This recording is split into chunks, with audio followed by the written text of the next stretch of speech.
Hello, Wit. It's time for our next Art After Dark demo. And tonight, we're going to be doing acrylic pours. This is a very fun and pretty popular technique to use your acrylics with. It gives you a lot of really interesting surfaces and outcomes that a lot of times you don't even know what's going to happen when you start it. Because of just the way that the paint moves across the surface. So there are lots of different ways to do acrylic pours, but I'm going to show you a very simple and basic way of doing it. And so then you can kind of explore and see where else you can take the pour method and try, to expand on what you learned from this demo tonight in your Art After Dark series. Enjoy! Okay, when you do acrylic pours, you need paint, cups, and a medium, and then a surface on which to paint, and some kind of tool to mix up the paint and the medium. Your medium, what I use is very basic. It's Elmer's glue with water mixed into it. I use equal parts glue to water and get it really, really fluid, so that when you then mix it to the paint, it gives it a very, very fluid, almost watery feeling to the consistency. You need cups to mix each color, and then a pour cup, which you'll put all your colors into before you put it on your surface. Talking about the pigments, you can go ahead and get any kind of pigment, any kind of grade level of pigment. Obviously, when you're first trying out pouring, if you can get some lesser expensive paints, so as you're trying to figure out how exactly to get the consistency of the paint, and what are some of the things it's going to do when you do the pours, that might be a good way to go. I'm actually going to be using today a blue, a bunch of blues, and a red and pink and white in my color combination. And then you need a surface, and I definitely suggest a surface that has some teeth to it, some grit to it, some kind of absorption to it, because you're going to be putting a lot of paint on the surface, and you want it to get into that surface and soak in and help it dry. And so a canvas board, this kind of a thick heavy duty paper are all really great surfaces to use. Now when you combine your colors with your medium, and medium is something that extends your pigment, that's what a medium is. You want to go ahead and put your medium in the cup first, and then you can go ahead and add your pigment. And you can put equal parts pigment, or if you want to put a little less pigment, you could. You'll get a little bit lighter pigment color. And then you want to mix this really well. So I'm going to do this for all of the colors that I have. And you can see there how you're going to get a really, like I said, a thin consistency of color. So go ahead and mix up all your colors, and then I'll show you how you're going to prepare to put the colors on your surface for the pour. So now I have all my colors mixed. You can see that, again, they're very liquidy in consistency, so they're going to be able to run across that surface once I pour them out. And what I'm going to do is I'm going to take each of those and put them in this pour cup. And I'm going to start with white on the bottom, and I'm going to continue to layer these. There's no right way to do this. There's no rhyme or reason to how much. Again, this is something you kind of play around with the more you do pours, but I'm going to continue to fill this up with the different colors that I have until I have all the colors in here.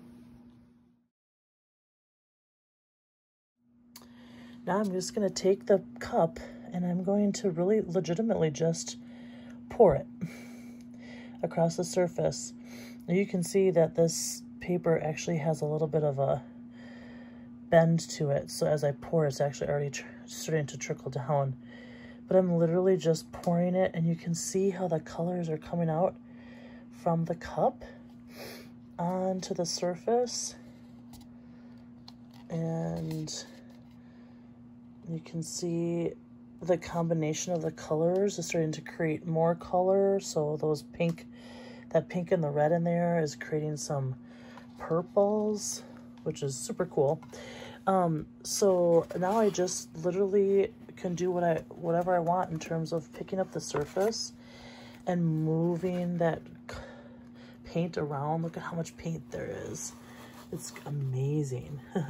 But you see how it's so fluid and just has a kind of a body of its own and a movement of its own. And look at all those cool things that are happening on the surface, all that color mixing as it moves around the surface. This was fun because as I kept rotating and moving the paper around, it exposed some of the other colors that weren't really on the surface originally. So I started to get some of this darker blue over here, and more of the white came out with it. So I have this change and shift from this darker blue to white. And then this pink and red started peeking out a little bit more, and it gave me some jagged edges, which are super cool. You can see those swirly edges are really cool. And have a lot of the light blue, which I'm perfectly fine with. I really did, I moved the paper a lot, so I got drips off the edges, which is fun. It's getting pretty stuck here, like it's soaking in here in this homemade paper, which is pretty nice. It went off the edge here all the way. So I have some covered edges, exposed edges, and I've got dripped edges, just creeping out to the edges, and then some border, which adds a really nice effect. So, you know, again, you can play with it, you know, move it around as much as you want, or as little as you want. Has some really nice components to this piece. Lots of different textures, fun stuff.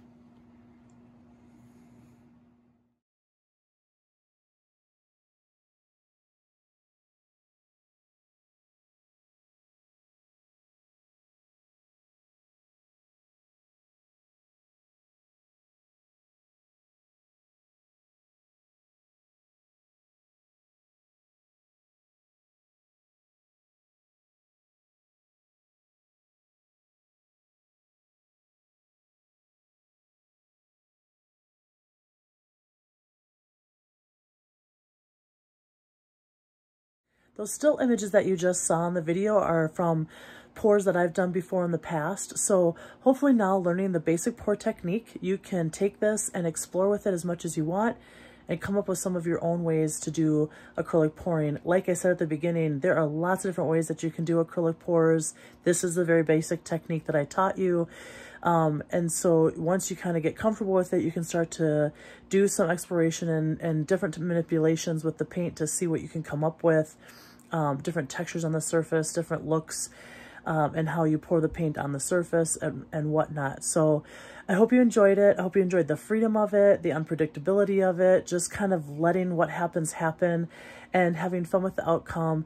And I hope you do take some time to do this more and more to kind of learn how that acrylic medium can operate in this kind of application of pouring.